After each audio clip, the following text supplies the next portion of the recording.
Welcome, dear listeners, to this podcast where we dive deep into the most compelling stories, ideas, and discussions shaping our world today.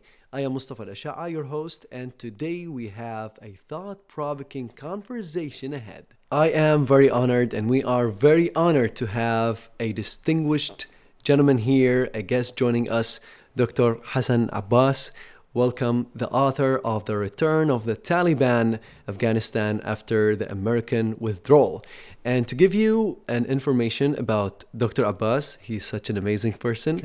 He's also a Pakistani American scholar and professor of international relations at the Near East South Asia Center for Strategic Studies at the United States Department of Defense. His work extensively covers South Asian politics, security studies, and Taliban's resurgence. Together, we will explore today the core themes of this book, the Taliban's evolving identity, and what lessons can be drawn from the broader Middle Eastern and Iraqi context. Dr. Hassan Abbas, thank you for joining us today. And to start everything with a question, my first question would be, how is Iraq so far, and how are you finding it? Thank you very much, first of all, for this opportunity. Whenever I come to Iraq, it's a journey of spirit. It's a journey of soul for me. I often mention this to people. I'm an American of Pakistani descent. But if I take out my average time of travel in the last 12 years, I've been to Iraq far more than I spent time in Pakistan. Wow. So Iraq is very close to my heart. And every time, and last 12 years, especially 2011 onwards, I think I came to Iraq every year, maybe on average twice a year. And I'm always seeing some progress, some change. So I'm a big fan of the Iraqi resilience. And Iraq, the people of Iraq who have gone through authoritarianism, they have gone through the spate of terrorism, and they are very resilient people. And coming to places like this, a university which is thriving in the middle of the water, and with great student body and faculty, I am really happy to be here. I'm very happy to hear this. So you see like some hope.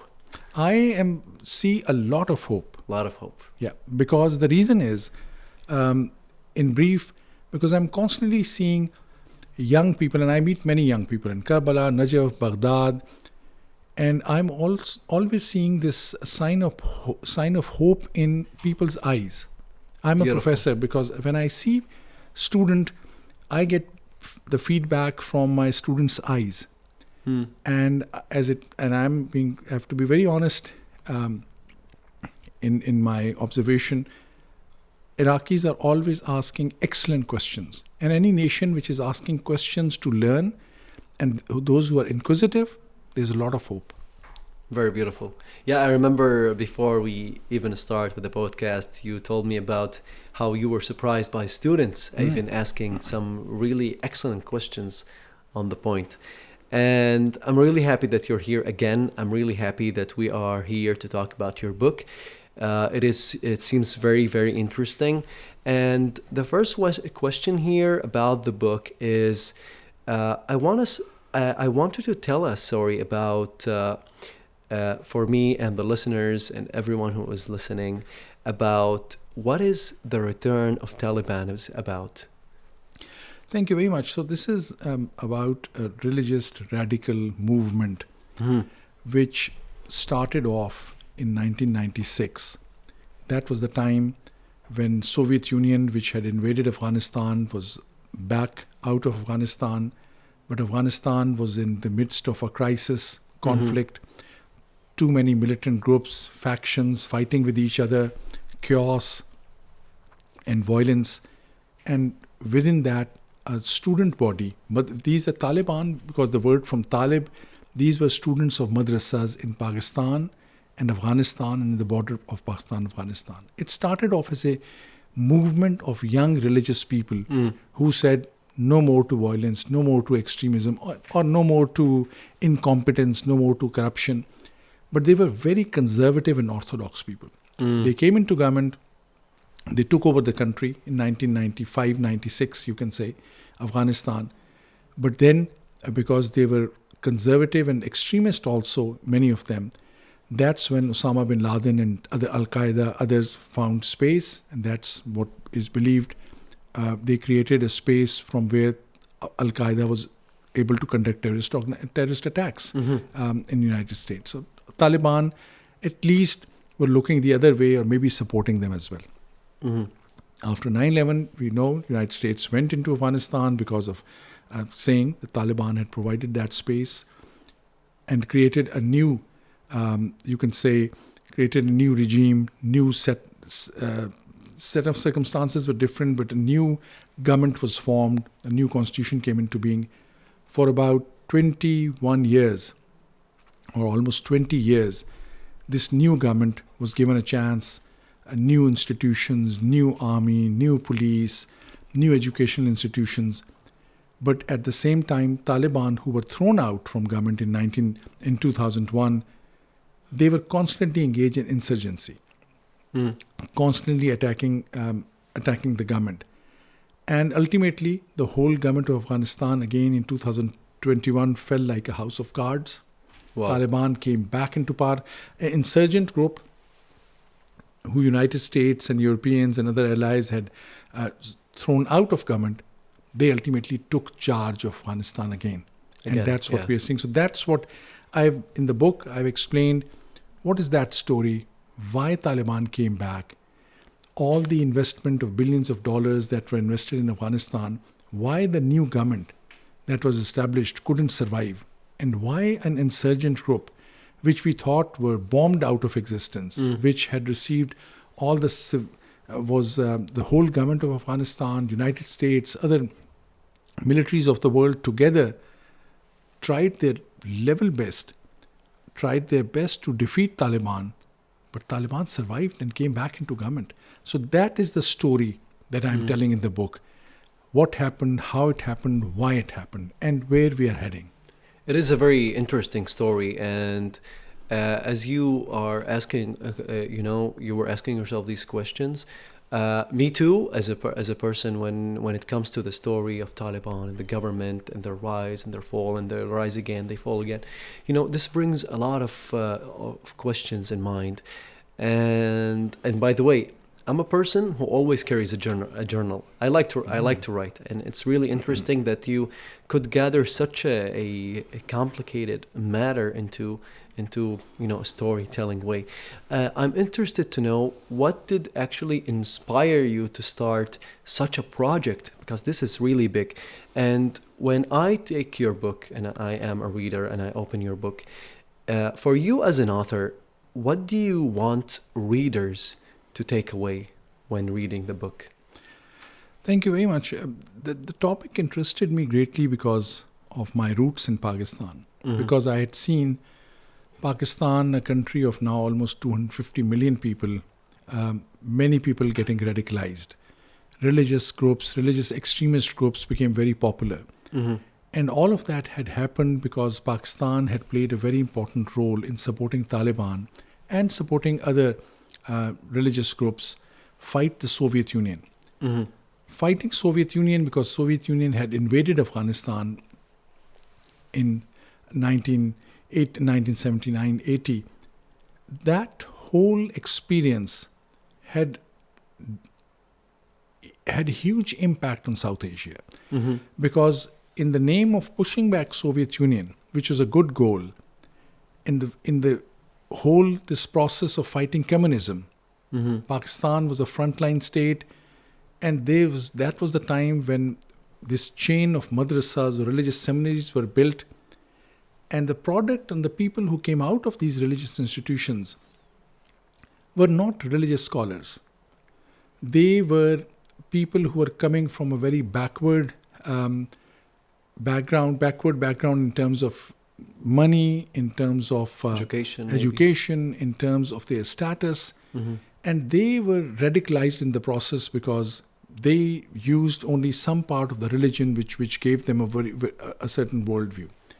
So that had inspired me, and I had seen in front of my eyes sectarianism in the region, killings in the name of religion. So I wanted to know the answer. What these Taliban and religious militants think, why they act in this fashion, why religion is used and misused in a way that we are seeing it, rather than as a force for peace, rather than as a force for creativity, rather than as a force of thinking, rather than ideas. Why is religion being used in such a negative fashion? That was the question. And I answered, through this book, I'm trying to answer those questions as well. And I think why it is relevant is that we are seeing this strange complexity about religion and politics. We are seeing it in Iraq, we are seeing it in Middle East and other places as well. And Muslims and Islam are also going through a struggle finding the balance. How much of politics and religion mix, how these impact each other, should what secularism means. Is secularism anti-Islamic, which is not the case. Secularism is not anti-religion. But these questions have taken a huge importance in this age. So the lessons that I have in the book range from no ideas from outside can be imposed. We tried to impose a modern idea of democracy in Afghanistan, but because it was divorced from the indigenous culture, it was divorced from the indigenous strengths. I'm not saying the Afghans were anti-democratic or they were autocratic. What I'm saying is the new models that we introduced in Afghanistan were not very useful or feasible. Secondly, we thought if we find an extremist, just go and beat the hell out of them and shoot them and kill them. You cannot kill extremists. Use of force and violence leads to more violence. Exactly. So these are some of my conclusions from my book. Yeah, very interesting. I tend to ask myself the same questions sometimes when I read about some people like Al-Ghazali or Avicenna or Ibn Rushd or whatever. And you read about these people who used to live in the Middle Ages, but you see a great sense of philosophy, a great sense of art, and you wonder what's going wrong. So it's really nice that we're having like some focus on that topic in the book.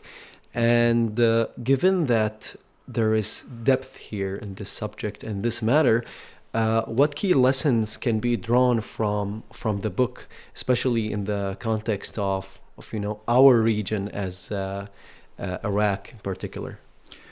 I think this is a very important question. I think the most important finding and most important question first is why this 20-year project in Afghanistan failed, because they had lessons for the region. And I think that there was tens of billions of dollars invested in Afghanistan for the new government, for schools, for education, for new justice system, for police system, modern banking. But why it didn't work? I think it didn't work for two primary reasons. One, because of corruption. And that's a very important lesson for all of Middle East to learn. There was corruption because there was instability. And the elites always thought, we need to have a backup plan. Let's make all of the money we can, because maybe if this Afghanistan will fall, we'll go to Turkey, we'll go to UAE. The elites, whether it was intellectual elites, political elites, military elites, they never invested long-term in Afghanistan. They never thought of sustainable policies. So corruption, they said, okay, our best safety net, let's make money legally or illegally. And we will have a house in Dubai. Very sad. Very sad. So that was one reason. Secondly, incompetence. Because there were so many political elites, they all thought, okay, there are new jobs, my tribesmen should get the new job. I'm a Pashtun, I'm ethnically Pashtun. If I have giving new jobs, I'll give it to my Pashtuns. Somebody said, oh, I'm a Tajik. I'll give it to the Tajiks. I'll give it to the Tajik. So that leads to then incompetence, because merit is not the system. So the second big lesson, first is corruption destroys societies. Secondly, if things are not done on merit, then incompetence takes over. Third, that new ideas and new institutions that are built, which I mentioned previously as well, these the sustainable institutions are those which are rooted in society. Every society in every country have some strengths. We often think, because Sweden is very successful, let's try to be like Sweden. Everything that Sweden is doing, we'll also do it. It will not work. That's not completely right. Correct. So, because you borrow something, you borrow the concept. Exactly. And you'll say, okay, this is my strength. Reconciliation is rooted in my society. I will do it. The concept I'll take from Sweden, if there's or South Korea or anywhere. Rwanda went through a horrible civil war. And then they reconstructed themselves. So build that. South Africa. Yeah. Because of apartheid. And what they did, South Africa, and this is, I think, relevant to Iraq also. What South Africa had done, and of course we are talking about Afghanistan, but I'm giving a general example. They had realized that there was so much of killing between blacks and whites, and especially the white had killed and taken over the country with their dominance. They said the only way we can overcome this is by having reconciliation. We'll sit in front of each other, tell the stories. Iraq went through sectarianism, Iraq went through chaos. The most importantly, Iraq went through a dark period of authoritarianism of Saddam Hussein. And I said this in a conference yesterday as well. Countries which go through such crisis cannot immediately jump onto a path of progress and growth. Take time, It takes time, and they have to do something that heals. Healing is very important. Healing comes from spirituality. Healing can come from economic growth. Healing can come from education. Healing can come from the idea of coexistence. So this is what we have seen in Afghanistan. That because of those sectarian tensions, mostly tribal tensions, ethnic tensions, a new state could not be built. And those people who were extremists, who were hardliners, who had gone into the rural areas, living in the mountains, they were able to come back and take over control of the country. Because they did not find unity between all the segments of the society. Well said. Exactly. Because the society was not able to come to terms with their differences. So it led to, and Taliban were constantly also conducting terrorist activity. They were scaring people. And at times it is difficult to build. If you ask me to secure the whole of Baghdad, it will take much more effort. And Iraq has done that because you have to have checkposts, you have to have good professional military, good police. Correct. But if I have to create a problem in Baghdad, it takes to hire 3 people who will conduct terrorist activity, bombs, and the peace of whole city is destroyed. So it's cheaper and easier to create chaos. Well said. So, but to invest in peace, it takes time. Expensive. It takes time. It takes everyone. You cannot just say, okay, police and security and military will secure me. You as a society have to say, okay, I'm seeing some troublesome in this area. Every citizen has to take a responsibility. I think such things take time, and such things need a lot of thinking. And that was missing in Afghanistan. That's how Taliban came back into power. So there is another factor that was maybe holding the situation in Afghanistan, which was the withdrawal of the United States. So another question here is, one of the pivotal points in the book is how the Taliban actually managed to put this pressure on the United States into negotiations and ultimately leading to the withdrawal of the American forces. What do you think are the specific strategies and approaches did they employ to achieve this and to take control? First of all, as I mentioned, Taliban greatly benefited from the chaos and incompetence because people were not happy with the situation because of incompetence and corruption. So that created a vacuum. In that vacuum, people started thinking of Taliban. Secondly, Taliban used a lot of violence, scaring people. And lastly, United States realized that they have been spending all the money in Afghanistan despite this new government. If there was a $10 billion budget every year, the total budget of Afghanistan was $10 billion. And the United States was giving $8 to $9 billion every year. So US thought, why after so much of effort, every year, why are we paying for $8 billion? And at that time, President Trump, in his first administration, he said, let's talk to Taliban. And they went in Doha, and US had requested Doha, please bring some Taliban, give them a safe space. We'll come there, we'll have negotiations. And United States said, if Taliban give us a guarantee that Al-Qaeda will not attack us and Afghanistan will not be used for violence against us, we are ready to provide a space where Taliban can be part of the government. It's not that US wanted Taliban to be ruling Kabul. But they said, okay, our war with you will finish. You give us guarantee that Al-Qaeda and your extremist groups will not conduct any terrorist activity against us. We are fine, we will leave. Because US was spending a lot of money. That allowed, that was the US, it was a very business-like deal. That why am I spending the money if I'm not getting anything out of it? And the United States learned that by its presence in the region, it was creating a lot of anti-US hostility. So US said, okay, we'll have a deal. We don't want violence against us. We will leave. But that's one, the whole government in Kabul was dependent on US money. And US was telling them, look, we know you are corrupt. We know you are incompetent. We are giving you 6-month notice. We are giving you 1 year notice. We will leave ultimately. Stand on your own feet. But that new elite in Afghanistan was busy fighting their ethnic battles. So no action taken. No action taken. They were fighting with each other for greed, for money, for power. Wow. So that's then the result was Taliban came back into power. But I don't want to give you all the stories. I want your readers to read my book also, so that they will learn the whole story in step by step, so that they learn what these things are. Well, it seems really, really interesting. I mean, for me, myself, I'm sitting here. I can't actually wait to have my hands on the book.